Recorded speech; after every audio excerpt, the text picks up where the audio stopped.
Alright gamers, buckle up for an exciting blast from the past. We are witnessing a epic resurgence of beat 'em up games, and guess what? The retro style, or like I like to call it, neo retro, is making a huge comeback. Like LL Cool J says, don't call it a comeback, we've been here for years. Now it's almost like the classics have never went away. Just the last couple years we had TMNT Shredder's Revenge. We also had some Streets of Rage action. And now we have the granddaddy of nostalgic feels. We got Double Dragon. And this game holds a special spot in my heart. My brother had the Sega Master System version. And down the road from me, Pizza Inn, which was a delicious pizza restaurant, had an arcade cabinet. So I got a lot of great memories with Double Dragon and teaming up with my brother to kick all the bad guys' butts together in this game. But the real icing on the cake is that now we're getting a brand new Double Dragon. A couple years ago we had Double Dragon 4 that was met with a little bit of bad reception, and then throughout the years we've had like Double Dragon Neon and other games, and they just have never really hit that soft spot that beat 'em ups, pizza, and my brother had combined together. But now we got Double Dragon Gaiden, and I was pumped with this, but then I saw the art style and I was like, oh god, we got this cute little chibi pixel art stuff. Why do they got to do this to us? But then I was like, you know what, let's give it a chance. And then on top of that, I learned that there were some roguelike elements. Roguelike elements on Double Dragon, I wasn't sure about it, but I geared up for a wild ride and I jumped right into it. I got a download code, review code. Shout out to the developers for sending me this review code, and I gotta tell you guys, it's awesome. Unfortunately, there is no online co-op right now at this moment.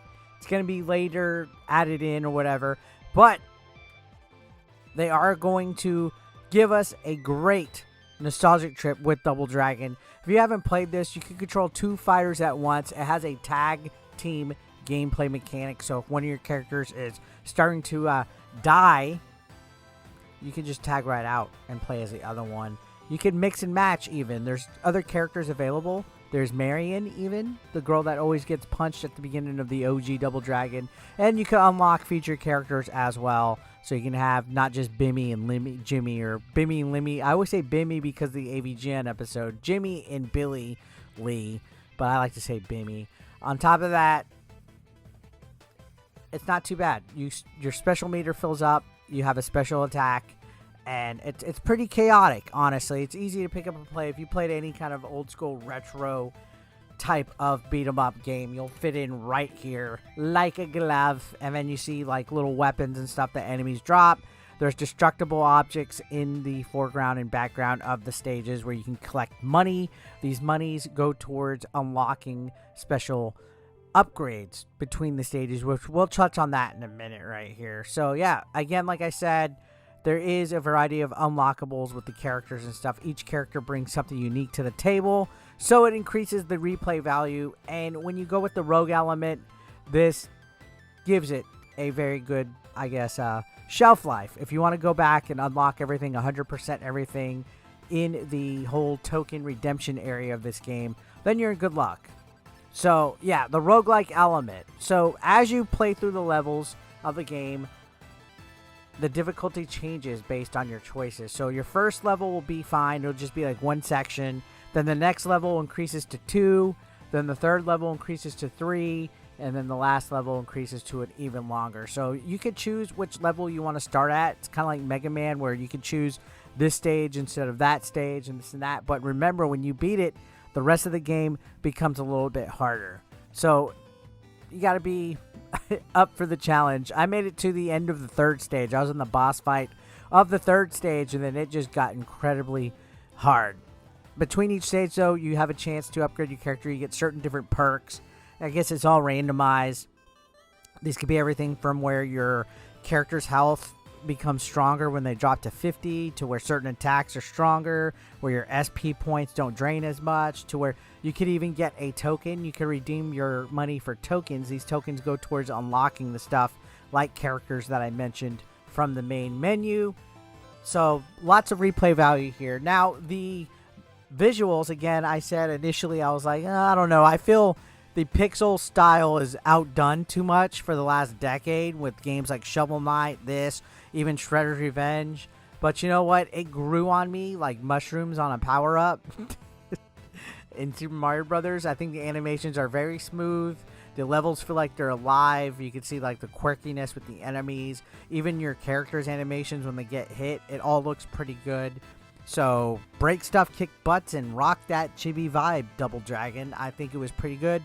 Sound design, Double Dragon's always had rocking music. You got remixes of the classic tunes. You also have new stuff, and I couldn't stop jamming while I beat up the baddies left and right. The sound effects are also pretty cool in this game. You have like weird Atari looking sound effects when there's blast and like dangers that come on the ground.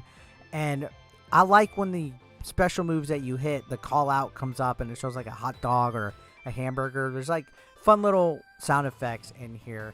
Now, honestly, this game ain't picture perfect. It does have its little quirks. There is a little bit of loading time at times and things like that you really shouldn't see in a game that's like at this scale. This is not like it's Skyrim or anything like that. But for a cute little indie game that brings back a nostalgic feel, I think this one hits the mark. I love retro style video games.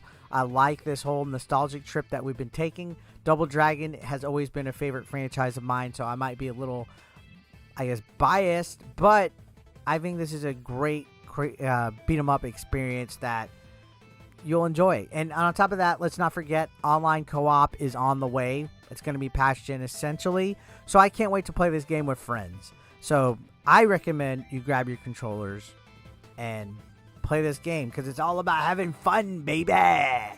So Double Dragon Gaiden, it's a knockout that celebrates, I guess, the beat 'em up legacy that this game has left, and it has enough fresh twist to where you can play it. And the replay value with the roguelike elements, it's just great. I like it. I like it a lot. So, yeah, some people might be like, oh, I don't know, blah, blah, blah. Well, guess what? It has a variety of different options for you to play on. So, I personally played this on the Xbox Series X. I like playing my games on the Xbox. But if you want to play this game on the go, I recommend you play it on the Nintendo Switch. It's available on Switch. You can check it out. I mean, Nintendo and Double Dragon goes hand in hand along with pizza. So it is available on the Switch if you want to go ahead and grab it and pick it up. I'm going to leave a lot of links down below. Full disclosure, this is not sponsored or a brand deal in any way. I just got a code. But I'm going to leave some links down for you in case you want to get it on Steam or Nintendo or Xbox, PlayStation. It's everywhere. So I think it's fucking awesome. As a retro gamer, as somebody that grew up playing these games, having the opportunity to play a brand new Double Dragon game, perfect. So, yeah. Let me know what you guys think. Comment down below. I'll see you on the next one. Take care.